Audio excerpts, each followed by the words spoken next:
bon en fait man maay Momo Titi bokk la MIFA de Titi bon tey nag ñu ngi fi ci remise 1 fan 5 CD mu newoon benn initiative boo xamante ni la MIFA de Titi moo ko tëraloon bon en fait on avait vendu les CD avant la sortie de l'album donc tey ñu war a tase ak suñu artiste mu def une séance de dédicace remise de CD plus autographe bon voilà ñu ngi fii ci Saraba Night Club donc tous les fans sont invités macha allah man maa ngi dëkk Parcelles waaw ok merci beaucoup.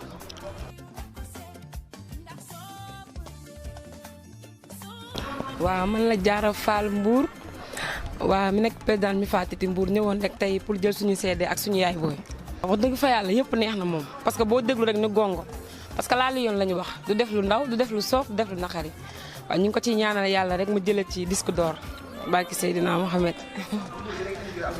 waaw ñu ngi koy enjoy bu baax waa MIFA bi instant bi kay est-ce que album bi jeexul sax yaakaar naa ko jëndul ba heure bi moom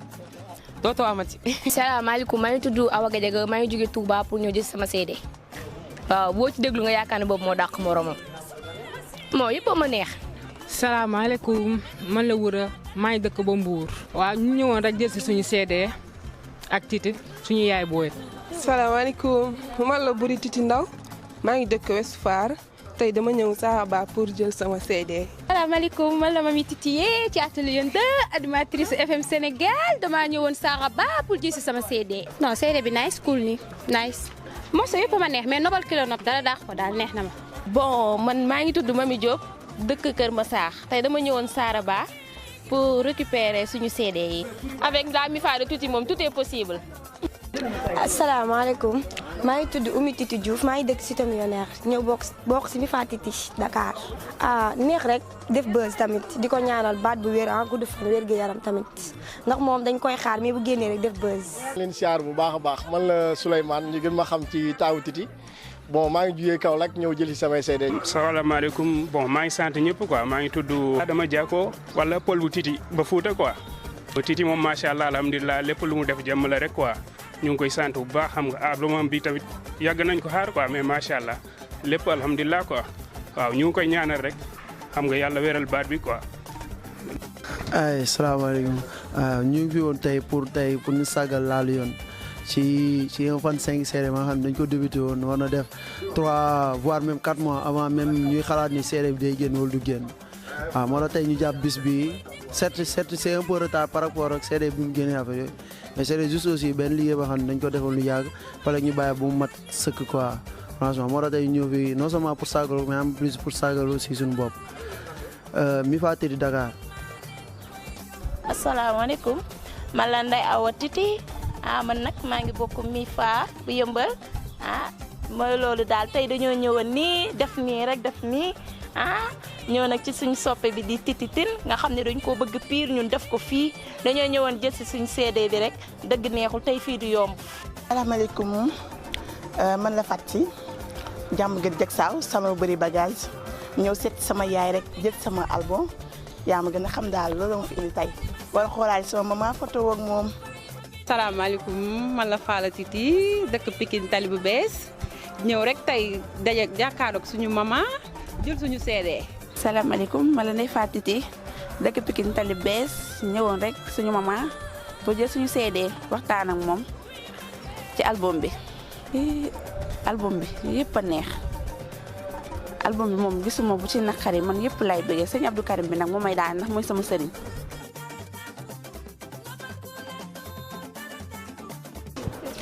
waaw te bokk ci rek moom xam nga dama koy wax ne ko ay yëfam ñun actionnaire lañ ci voilà ndax yàlla mooy def loolu donc ñu bokk ci ñëw fekkee et puis teg ci suñu loxo rek comme andi ci animateur yëpp tegee seen loxo waaw sama xarit la te dama ko bëgg lool mu delloo ma ko cër boobu moo ne sama diggante ak moom ma fonk ko torop ba Sénégal yëpp xam ko mu delloo ma ko moom tam macha allah sama xarit la. wax dëgg jàmm damay wax alkaatu du bàyyi dóor xam nga c'est rare Sénégal nga gis artiste bu gëj a génn say fans rek ñoo lay laajte déedéet moom mooy artiste bi nga xamante ni dafa gëj a génn àdduna di ko réclamer mag ak ndaw góor ak jigéen ñëpp di ko réclamer parce que ñëpp ñoo ko nangul mën a waayam Sénégal damay wax ni mën ngaa waxal Titi lu la neex nag waaye mënul way kenn du ko wax te ñëpp ñoo ko nangul mag ak ndaw góor ak jigéen donc album bi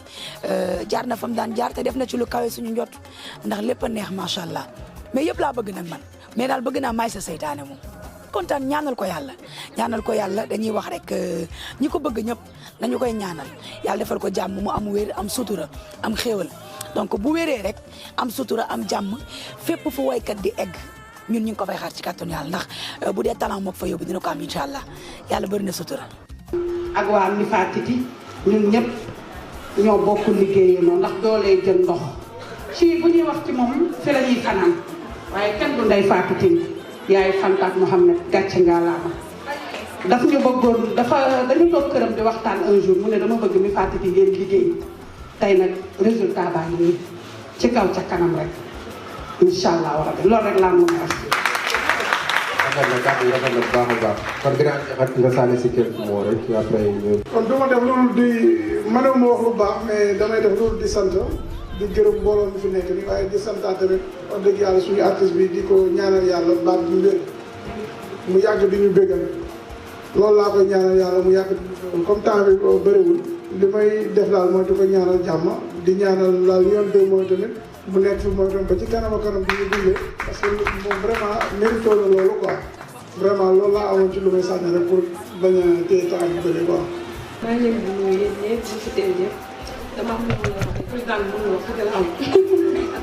waaw di ko am contentement bu rëy woon dëgg fa yàlla avant tout comme ni ko gars yi waxee rek wax waxaat bu bëri wax di gërëm si parce que idée bi yëpp ci moom la jógee. jooy ma pour nakar mais damay jooy pour bànneex parce que lii réussite la nag boo xam ne tey dama naan Sénégal dama naan àdduna jël nañ confiance delloo ko kenn delloo ko benn nit delloo ko koo xam ne dañ ko bëgg te amuñu demi mesure si moom koo xam ne tey foog naa lu ñu mer tey suñu amul ci moom moo ëpp lépp moo raw lépp moo tax tamit waa mi fàtte si ñëpp jóg di xeex benn xeex ànd ceeg man tey idée bi mënoon a génn échec sànq moom moo waxoon na ko l'objectif c'était de 1000 CD mais quand on a dépassé l'objectif mënuma nelaw temps yooyu parce que xalaatuma ko woon et ça fait boum au cœur parce que sëñ Babacar tey lan moo ko waral muy bëgg kenn lan moo ko waral mooy jàppale suñu artiste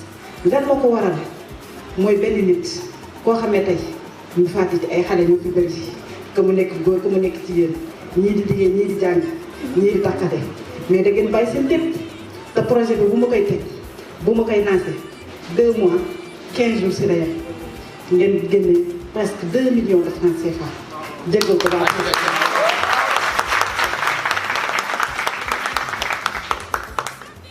jéggal ko waa Prince Art pour kan pour seen artiste les preuves sont là les preuves sont bel et bien là je peux les montrer aux journalistes signés et cachetés par le label Prince Art pour lan pour ngeen jàppale kenn pour lan pour ngeen jug di xeex ngir kenn pour lan parce que kooku ngeen am cofeel ci moom kooku ngeen am yëg-yëg ci moom kooku ngeen am bëgg-bëgg ci moom waaye di ngeen ko bëggee benn war naa ne bëgg na leen fukk la preuve Annika elle est là avec nous tuuti baa ngi tey nag Olof Njaay dafa ne kéwél du tëb doom di ba tey moo tax nag ku ñëwee dañ daal di comme ko Balaas waxee tey ñun Titi lu mu xewal dañ siy tàq ba jeex parce que dawuñu dara doomu gaynde gaynde rek yooyu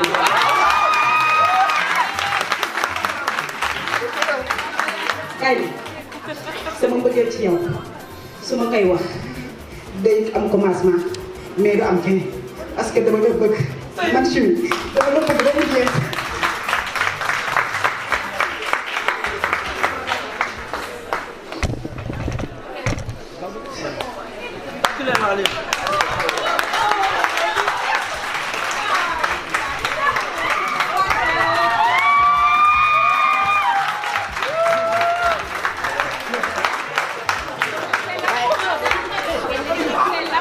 déedéet du jooy de voilà déedéet du jooy eggalee li ngay def waaye du jooy kay na warul jooy su mettee warul jooy su neexee warul jooy wala ko moo tax nag eggale li nga war a def yow jaajëfal la mën a wax bàyyi la ak yàlla eggaleel ñëpp a kontaan bu yàq xew mi lépp neex na ba pare ay ci eggaleel jooy moom na jeex jox ko mouchoir mu fomp te daal ko sama de ay ca li laa wax ba suba ma wax leneen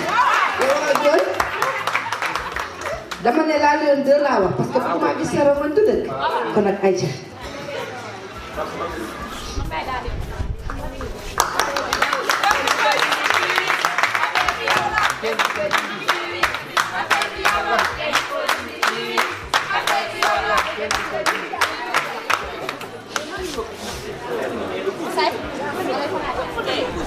C'est avec un immense plaisir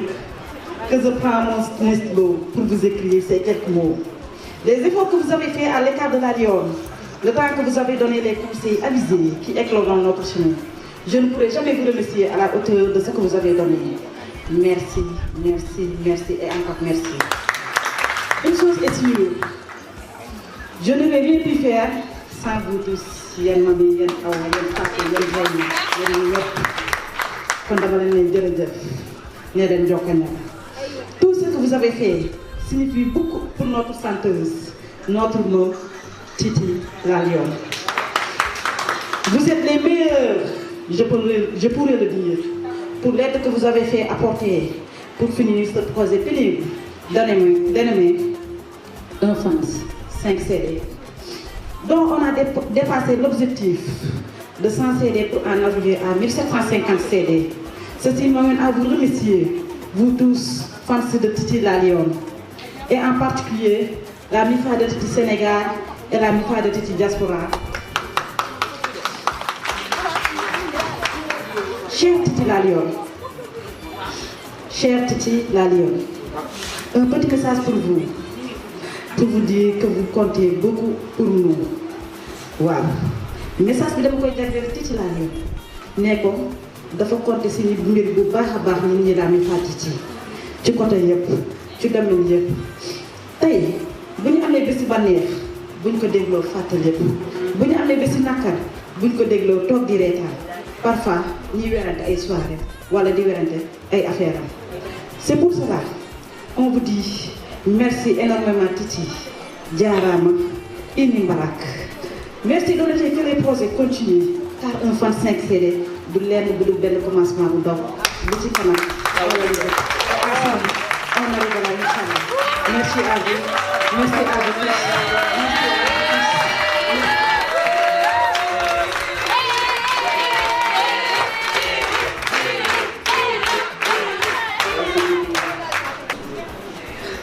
ñu ziar ñëpp di ci saal bi ñëpp ngeen di nuyu man xam naa wala question sax mais damay ñaan rek mais li ñëpp wax sànq buñ ci taxawee day nekk bëgg wax suy pas plus tard que def naa ne bëgg ci dem ñu ngi waxtaan ci lii nii man ak moom mais jàmbaar loolu moo ko tëral Zara da dema léegi da sos yëpp di ci dox mu xëy réussir dafa neex dafa sedd xol boo xalaatee lu mu bëri coono boo xalaatee ni ki koy defal jaay na ko danga koy def kon ñeen kenn duñu li ci des moom mooy moom dañu koy ñaanal rek baat bu wér yàlla defal ko jàmm defal ko sutura li ma wax sànq sama waa ji bi may laaj ne ma loo gisee album bi ma ne ko alkaati bi bàyyi bi ñu ay animateur la xëy na jàng ñu musique yi doolee ni façonnaas yi doo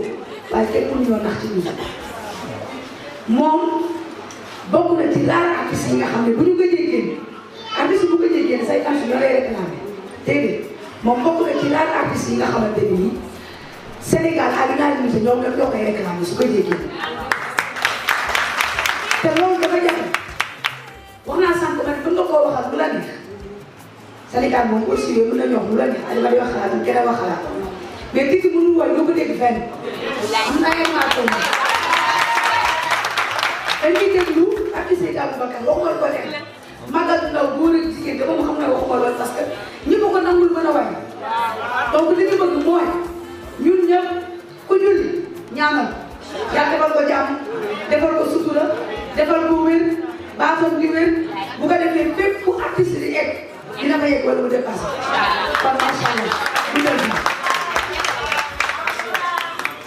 ci yonent bi Seydina Mouhamed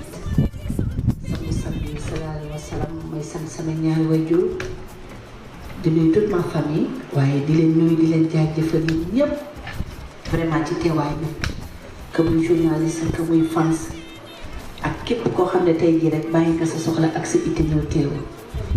waaw mbégte la boo xam ne comme ni may wax ak saa su ne dama koy gën a doolee sant yàlla ndax it daf maa jox wayjur yi tax tey ñu mën a xam kuy Titi ba mu mën a taxaw di way mën leen a bëggal mbëggal kenn du ko jënd kenn du ko jaay nit kee ko yëg ci xolam rek mu nooy neex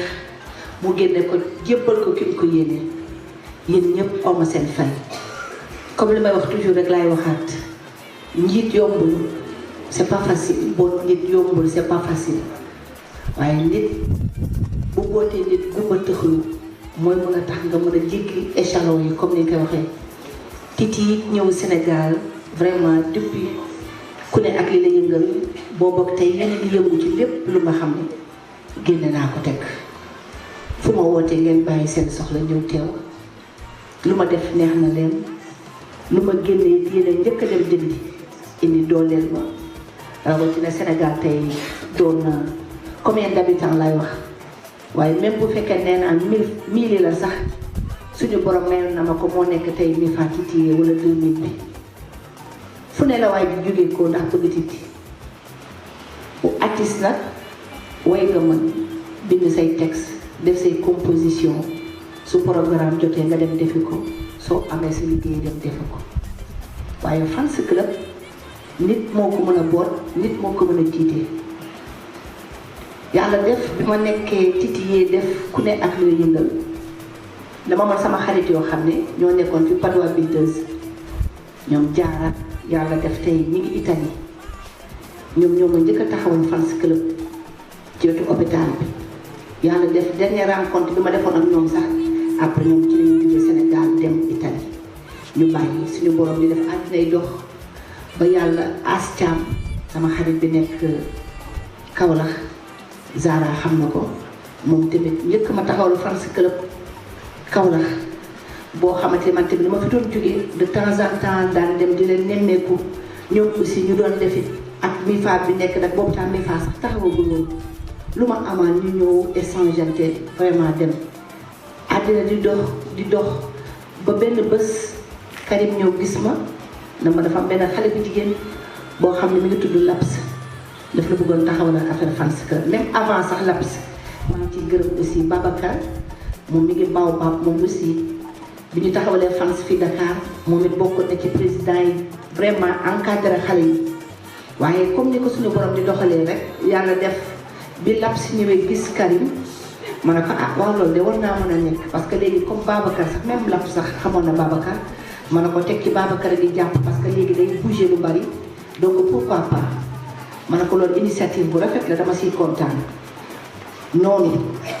bi mu ko taxawalee moom tamit bés bi nga xamante ne bi ñu koy affecté mu dem Ndar tamit Karim ñëwaat na ma Laps daf la soxla parce que dafa war a bouger te dafa bëgg la jël MIFA bi teg ko ci loxo Chine ma ne ko ah loolu te amul benn problème parce que fans club moo ma ne ko dafa dem suivi ah ñu ne amul ma ne ko léegi comme demee na noonu sax Karim sama jarbaat la sama doom la parce que man taaw laa koy jox mooy sama taaw ma ne ko pour man du fépp laa mën di dem pour man du fépp laay mën di assister waaye moom bu ngeen ko di gis